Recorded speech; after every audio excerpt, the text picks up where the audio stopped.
ఏదైతే హైదరాబాద్ లాగా విజయవాడని కానీ ఏదైతే క్యాపిటల్ సిటీని చేస్తూ ఉంటాయి. వైఎస్ జగన్ వచ్చిన తర్వాత 3 క్యాపిటల్ సిటీస్ అన్నాడు, అది చేశాడు.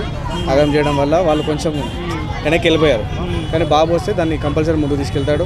ఇంతకుముందు హైటెక్ సిటీని ఇక్కడ హైదరాబాద్లో చేసినట్టుగా అక్కడ కూడా ఏమైనా చేసే ఛాన్సెస్ ఉంటాయి. కంపెనీస్ వస్తే యువతకు ఉద్యోగాలు ఉంటాయి అంటారా? రైట్, అంతే కదండి. ఎవరైనా కోరుకునేది ఉద్యోగాలే కదా. ఎవరైనా ఫ్రీ ఆఫర్లు అవి ఏమో ఇవ్వడానికి అట్లా కావాల్సింది ఏంటంటే యువతకి ఉద్యోగాలే.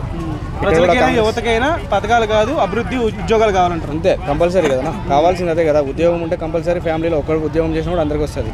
ఎంతమంది కనిస్తాడు? 2000 3000 వచ్చింది అనుకోండి, దాంతో ఫ్యామిలీని తీర్చలేరు కదా, గడపలేము. కాబట్టి కంపల్సరీ ఉద్యోగాలు ఉంటేనే కంపల్సరీ యువత అన్ని రంగాల్లో యూజ్ ఉంటుంది, ఫర్దర్గా కూడా ముందుకెళ్ళిపోతుంది. ఓకే, లోకేష్ గారు చాలా క్లియర్ స్టేట్మెంట్ ఏమి ఇచ్చారంటే రీసెంట్గా పొత్తులో ఉన్నా సరే, జనసేన టీడీపీ పొత్తులో ఉంది కదా, పొత్తులో ఉన్నా సరే బాబు గారి సీఎం, దానిలో డౌట్ లేదు.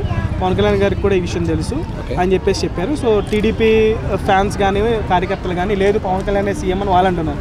సో ఎవరు సీఎం అభ్యర్థిగా ఉంటే బాగుంటుంది అనుకున్నారు? ఎందుకంటే పొత్తులో ఉన్నారు కదా. పవన్ కళ్యాణ్ కంటే చంద్రబాబు నాయుడు ఉంటేనే అవుతుంది. ఎందుకంటే బాగుంటుంది. ఎందుకంటే ఆయన ఇంతకుముందు ఆల్రెడీ సీఎంగా చేస్తున్నారు, విజన్ ఉన్న మనిషి. ఇప్పుడు పవన్ కళ్యాణ్ గారు అనుభవం ఉంటుంది కాబట్టి కంపల్సరీ చేయగలుగుతాడు అని చెప్పేసి. ఎందుకంటే ఇప్పుడు ఉన్నది రాష్ట్రం కూడా అప్పుల్లో ఉంది, ఆంధ్రప్రదేశ్. కాబట్టి ఆటోమేటిక్గా చంద్రబాబు ఉంటేనే బెటర్ అని నా అభిప్రాయం. పవన్ కళ్యాణ్ కూడా చేయగలుగుతారు, కానీ ఏంటంటే ఆయనకు అనుభవం లేదు కాబట్టి ఈ టైంలో బాబు గారు ఉంటే బెటర్ అని అనుకుంటున్నాను. మీరు అనుకుంటున్నారు. సో 175 సీట్స్లో ఎన్ని సీట్స్ వస్తాయని గెస్ట్ చేస్తున్నారు? అంటే టీడీపీ జనసేనకి అండ్ వైసీపీకి నెక్స్ట్ ఎలక్షన్స్. టీడీపీకి నియర్ బై 100 నుంచి 110 వస్తాయని నా గెస్. వైసీపీకి ఇంకా మిగతాదంతా వైసీపీ మ్యాక్సిమం. అన్ని సీట్స్ అయితే ప్రభుత్వానికి టీడీపీ ప్రభుత్వం 100% వస్తుందన్న నమ్మకం. ఎందుకంటే రీసెంట్గా కూడా నేను అంటే నాది కరీంనగర్, నేను రీసెంట్గా కూడా వైజాగ్ అంతా వెళ్ళినప్పుడు కూడా పక్క వైసీపీకి నెగిటివిటీ. నేను వైజాగ్ వెళ్ళాను, 1 week 10 days నేను ప్రాజెక్ట్ పని మీద వైజాగ్ వెళ్ళాను. ఆ టైంలో ఎవరిని అడిగినా కూడా కంపల్సరీ నెగిటివిటీ ఉంది, ఎవరు కూడా పాజిటివ్గా చెప్పాలి జగన్ మీద.